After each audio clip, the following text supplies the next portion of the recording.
네, 안녕하세요. 크립토 킹덤 채널의 로저입니다.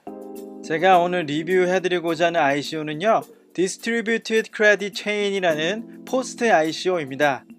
투자는 항상 자신이 감당할 수 있을 만큼의 금액을 넣으시는 안정적인 투자 습관을 기르셨으면 좋겠고요.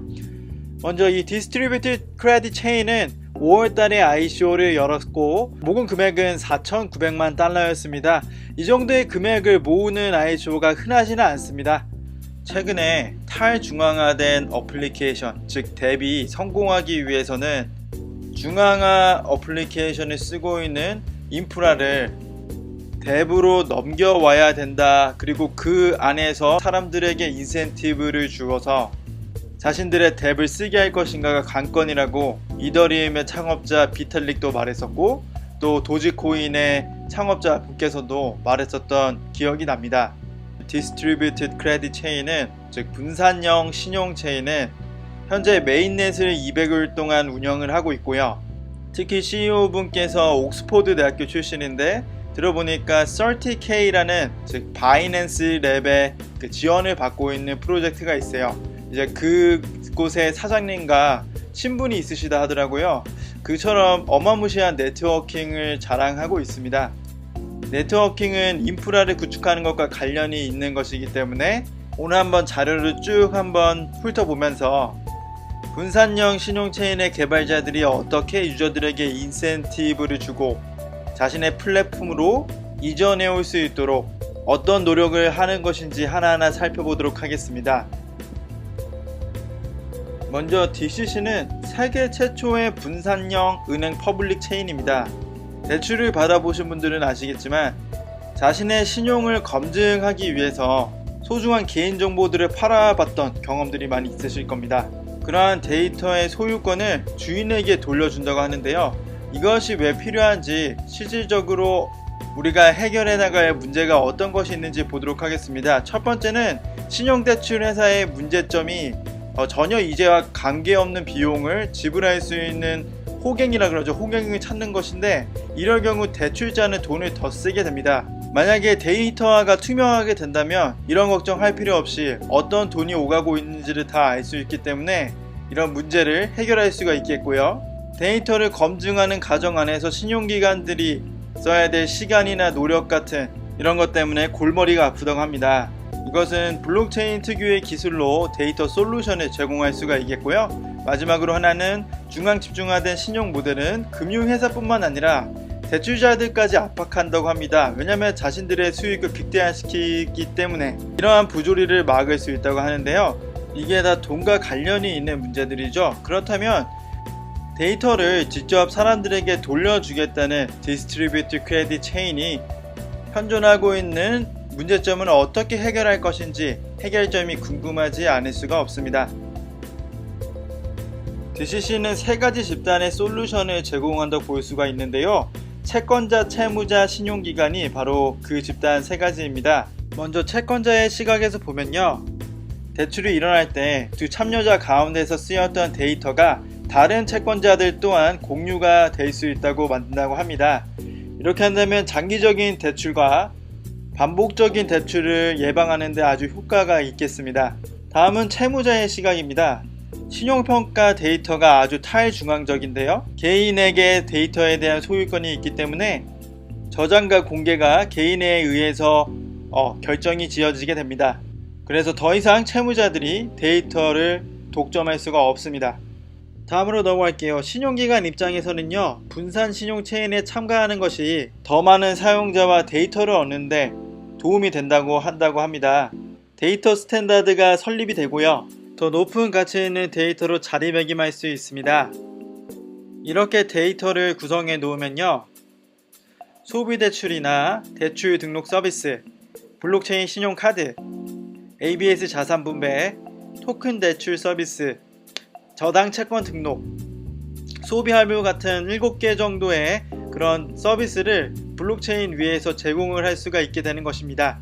현재 진행하고 있는 상황을 보도록 하겠습니다.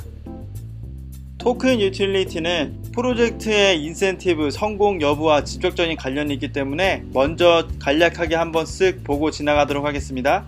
먼저 데이터가 어디에 쓰이냐면요, 개인이나 집단에서 데이터를 쓰고 싶거나 통합하고 싶을 때 요청을 하게 되는데 그것을 DCC 토큰으로 지불하게 됩니다. 그렇게 되면은 이러한 서비스에 대해서 확인을 받고 데이터 기관의 권한을 받게 됩니다. 그러면 데이터 기관은 알고리즘, 빅데이터 분석하는 기계를 쓰겠죠. 이 부분도 파트너십이 굉장히 빵빵합니다. DCC 마켓 계약 안에 등록되어 있는 것들을 계산을 해주고 요구한 집단이나 개인에게 이러한 데이터들을 제공해 줍니다. 리포트를 작성해 주는 것이죠. 이러한 유틸리티 기능성을 제외하고도 세 가지의 인센티브를 제공하고 있는데요. 첫 번째 인센티브는요, 생태계 이익 재분배라고 해서 더 많은 토큰 홀더들이 신용기관에 의해서 차용자들의 우선권이 결정이 되는데 더 많은 DCC 토큰을 지불하는 사람들부터 서비스를 제공해 준다고 합니다. 토큰을 홀딩하고 쓸 수밖에 없는 환경을 조성할 것으로 보여집니다. 두 번째 인센티브는 신용 축적이라고 볼 수가 있는데요. 대출 상환 기한 안에 금액을 모두 상환하면 리워드를 받게 된다고 합니다. 아주 좋은 인센티브 구조예요. 마지막 세 번째 인센티브는요, 국제 신용 자격 인증을 하는 것인데요. 우리나라 사람들이 우리나라에서만 대출을 받지 다른 곳에서 대출을 받진 않잖아요. 근데 이러한 데이터 시스템을 어차피 개인이 이제 블록체인을 통해서 데이터들을 축적하다 보니까 여러 나라에서도 이 데이터 구축 시스템을 통해서 대출 상품을 이용할 수가 있게 되는 것이 되겠죠. 그리고 이 DCC 토큰은 이러한 생태계의 핵심이라고 볼 수가 있습니다. 다음으로는 제가 가장 중요하게 생각하는 로드맵과 로드맵을 지금까지 얼마만큼 진척을 시켜왔는지를 보도록 하겠습니다. 먼저 로드맵을 보면요, 지금 상태에서는 지금 9월달이기 때문에 대출 상품을 이용할 수 있는 덱이 나와야 되죠. 그리고 DCC 익스플로어가 나와야 되는 시점이 되었습니다. 3, 4분기에 DCC 자체 개발 API 공개와 통합 DCC MPC 구축이 있고요. 4분기에는 특히 인도네시아 대출 시장 진입이 있습니다. 직접적으로 토큰의 유동량을 늘릴 수 있는 그런 목표인 것 같습니다. 2019년에는 베트남 및 기타 국가 대출 시장을 진입을 한다 했는데 기타 그리고 해외 대출 시장에서 지속적인 개발 및 확장을 한다 그랬고, 2020년에는 DCC 공공체인 이전을 한다고 했습니다. 과연 DCC가 얼마나 투자자들과 약속을 잘 지키는지, 로드맵을 잘 따라가고 있는지 보면은 좋을 것 같아요. 자, 봅시다. 일단 처음에 언급드렸다시피 공용 블록체인은 2020년에 만든다 그랬는데 공용 블록체인을 메인넷에서 200일 동안 운영을 하자없이 하고 있다고 나와 있습니다. 그리고 실제로 DCC 위에 올려져 있는 덱을 개발하였어요. BT 익스프레스라는 덱인데, 지금 저는 BT 익스프레스 앱을 실행을 시켜 보았습니다. 안드로이드나 이제 구글 플레이 가시면은 쉽게 다운로드 받을 수 있고요. 간단하게 설명을 해드릴게요. BT 익스프레스는 크립토 통화를 위한 디지털 자산 대출 앱입니다. BT 익스프레스는 DCC가 제공하는 블록체인 기술을 기반으로 데이터를 보호하고 사용한다고 합니다. 그렇기 때문에 유저는 개인의 신용 데이터를 자유롭게 전송할 수 있고요. 유저의 데이터를 저장하지 않고 유저가 제공해주는 데이터를 사용한 후에 바로 삭제한다고 합니다. 자, 현재의 개발 현황을 간단히 보면요. 한번 눌러봤는데 보면요. BT 익스프레스의 개인 데이터 저장 프레임의 통합 작업을 완료했고요. 유저는 다른 휴대폰에서 같은 DCC ID 사용 시에 개인의 신용 조회 인증 데이터를 복원할 수 있고, 앱 삭제 후 클라우드에서 자신의 인증 데이터를 되찾을 수 있다고 합니다. 현재는 중국어만 있는데요. 베트남어와 한국어도 나중에 지원을 하겠다고 하고, 다른 여러 나라로 진출하기 위해서 준비 중이라고 합니다. 또한 대출에 대한 채굴 기능을 출시했다고 합니다. 자, 오픈 플랫폼을 열었습니다. 오픈 플랫폼 베타를 실질적으로 사이트에서 볼 수가 있기 때문에 한번 가서 보시는 것도 좋을 것 같고요. 자, 익스플로어를 연다 그랬었는데 역시나 사이트에서도 있습니다. 가서 보시면 좋을 것 같습니다. 자, 다음으로는 디퍼라는 한국 신용 대출 프로젝트인데 거기와 이제 파트너십을 맺었습니다. 이 지퍼 안에는 17개 정도의 한국 신용회사들이 있고요. 벌써 다른 나라에 이렇게 진출을 하려는 것을 볼 수가 있는데요. 마켓 확장에 수많은 노력을 쌓고 있다는 걸 볼 수가 있습니다. 또 하나 눈에 띄었던 것은 2019년 1분기, 2분기에 이제 계획이 되어 있었던 베트남 진출이 있잖아요. 그것이 실질적으로 지금 이루어졌고 베트남에서 활동을 하고 있다고 합니다. 사무실도 이미 개소하였고 현지인으로 구성된 직원을 채용해서 지속적인 관리 및 활동을 하고 있습니다. 자, 여기에 지금 봉사활동을 하고 있는 모습입니다. DCC 직원분들과 함께 DCC 커뮤니티 회원들이 했었던 봉사활동이라고 합니다. 커뮤니티와 직접적으로 열심히 소통도 하고 있고요. 그리고 생각보다 로드맵의 진척이 굉장히 빠르다는 것을 볼 수가 있습니다. 현재 로드맵대로 어떤 것들은 로드맵보다 빠르게 가고 있다는 것만 보여드리고 싶습니다. 자, 상장단 거래소에는 52등 큐코인이 있고요. 빅박스에 상장이 되었고요. 덱스타카 그리고 F코인 마지막으로 올비트에도 상장이 되었습니다. 현재 올비트에서는 에어드롭 이벤트가 진행이 되고 있는데요. 퀴즈를 맞추는 형식으로 진행이 되고 9월 16일까지 진행이 될 예정이니까 꼭 참여하시길 바라겠습니다. 9월 6일 기준으로 봤을 때 시총은 1200만 달러였습니다. 코인마켓캡 순위는 288등이었고요. 올해까지 시총 1억 달러가 목표라고 회사 측에서 직접 답변을 들을 수가 있었습니다. 패기가 넘치는 목표입니다. 팀 그리고 파트너를 볼게요. DCC의 건강한 운영을 위해서 사이버숑 파운데이션 리미티드라는 회사를 비영리 재단을 싱가포르에 조직하였습니다. 여기는 상위 30명의 탑 홀더들이 들어갈 수 있는 이사회라고 볼 수가 있는데요. 이사회의 권한을 얻기 위해서는 코인을 많이 가지고 있어야겠죠. 자, 그렇다면 처음으로 스투이주 창업자이십니다. 예전에 핀테크 회사를 창립하셔서 그것을 직접적으로 파셨다고 말씀하셨던 기억이 납니다. 자, 옥스포드 대학교 나오셨고 금융경제학 석사, 그리고 예일 대학교에서 통계학 석사, 런던 정치경제대학에서 금융학 박사 후보자이십니다. 다음 팀원으로 넘어가도록 할게요. 알란 왕이라시는 분이신데 글로벌 커뮤니케이션 및 마케팅 활동을 담당하시는 분입니다. 이분이 이제 인베스터 릴레이션을 담당하시는 분인데요. 투자자들과 좋은 관계를 유지하기 위해서 노력하시는 분입니다. 근데 경력이 무려 월스트리트에서 10년 전문가의 경력을 보유하고 계시고요. 뉴욕 유니버시티에서 기업 커뮤니케이션을 전공하셨다고 합니다. 다음 팀원은요, 스톤 쉬라는 분이신데 JP 모건 체이스의 전 부회장님이셨다고 합니다. 이것만 해도 임팩트가 엄청난데요. 다양한 경험의 팀원들이 정말 많이 있었는데 돋보였던 것은 세카이어 캐피털에서 근무하셨던 분도 계셨고 예일 대학교 재무경제학 교수님부터 시작해서 여러 금융 컨설턴트들이 함께하고 있다는 것이었습니다. 투자자들을 보면 조금 더 직접적으로 알 수가 있습니다. 첫 번째로서 가장 기억에 남는 투자 캐피탈은요, 바로 BTX 캐피탈이었는데요. 여러분들 코인 업계에 있으시면 세카이어를 한 번씩 들어보셨을 겁니다. 세카이어에서 선임 투자자로서 일하셨던 그런 경력을 가지셨던 분들이 핵심 팀원으로서 이 BTX 캐피털에 있다고 합니다.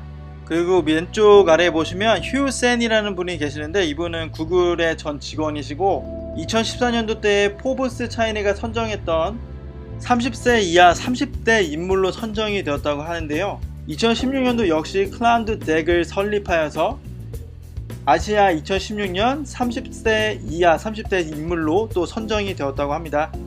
파트너십을 직접적으로 한번 보도록 하겠습니다. 거의 어벤져스급의 파트너들이 함께하고 있는데요. 첫 번째로 가장 눈에 띄었던 것은 이 리서치 부분입니다. 옥스포드 대학교 비즈니스 스쿨과 파트너십을 맺게 되었는데요. 아무래도 사장님의 영가 분명히 깊은 학교이기 때문에 졸업생이시니까요. 앞으로 핀테크 시장에서 블록체인을 어떻게 활용할 것인가, 그런 데이터가 많이 분석이 필요하겠죠. 다음 파트너십은 센스타임인데요. 얼굴 인식을 가능하게 해주는 기술을 제공해 준다고 합니다. 다음은요 30K입니다.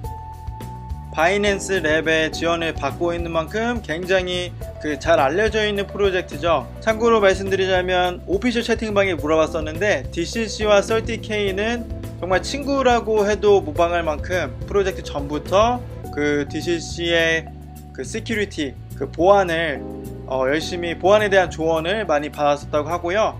DCC 토큰 보안 문제 걱정 없을 것 같습니다. 그리고 다음은 데이터인데요. 판테라 캐피털이나 이제 캐네틱, 후오비 랩 같은 회사에서 투자를 했었던 회사이고요. 그 외에 서비스를 제공해 해주는 대표적인 회사로서는 기프토와 데이터 월렛을 들을 수가 있습니다. 그리고 마지막으로 블락 억스 펀드인데요. 여기 포트폴리오가 굉장히 자랑스럽더라고요. 들어가기 힘들었던 이든 체인 아마 아실 겁니다. 에덴 체인을 포함한 수많은 들어갈 수도 없었던 그런 프로젝트의 펀드에 대한 투자를 하고 있는 펀드 회사라고 보시면 될 것 같습니다. 자, 마지막으로 대외 활동 한번 보고 마치도록 하겠습니다. 현재 업데이트된 상황으로는요. 미국 시간 8월 23일 뉴욕에서 중국 블록체인 어플리케이션 센터 CBAC 차이나 블록체인 어플리케이션 센터의 약자인데요. 이게 런칭이 되었다고 하네요.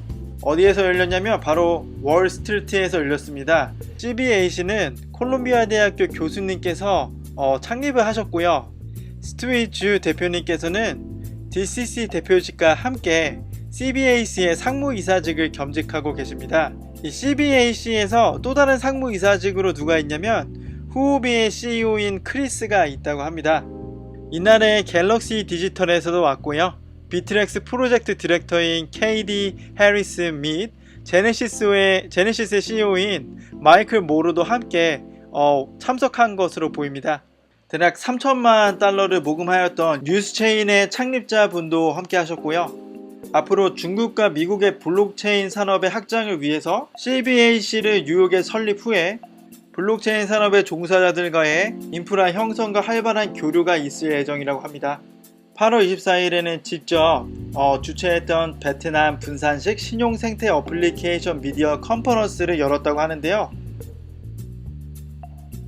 베트남에서 새롭게 부상하고 있는 핀테크 회사인 마스다와 인공지능 플랫폼인 센스타임, 그 외에도 베트남에서 잘 알려져 있는 인터넷 소프트웨어 회사인 도코 등과 함께 분산형 신용 조회 생태계 건설을 베트남에 이룩하기 위해서 이러한 컨퍼런스를 열었다고 합니다.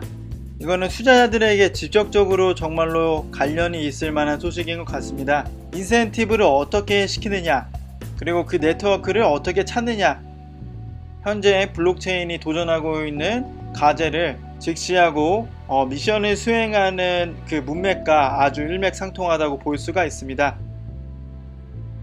분산형 은행을 만들겠다는 원대한 프로젝트를 여러 튼튼한 팀원들이 함께 이룩하려는 것을 볼 수가 있었고요.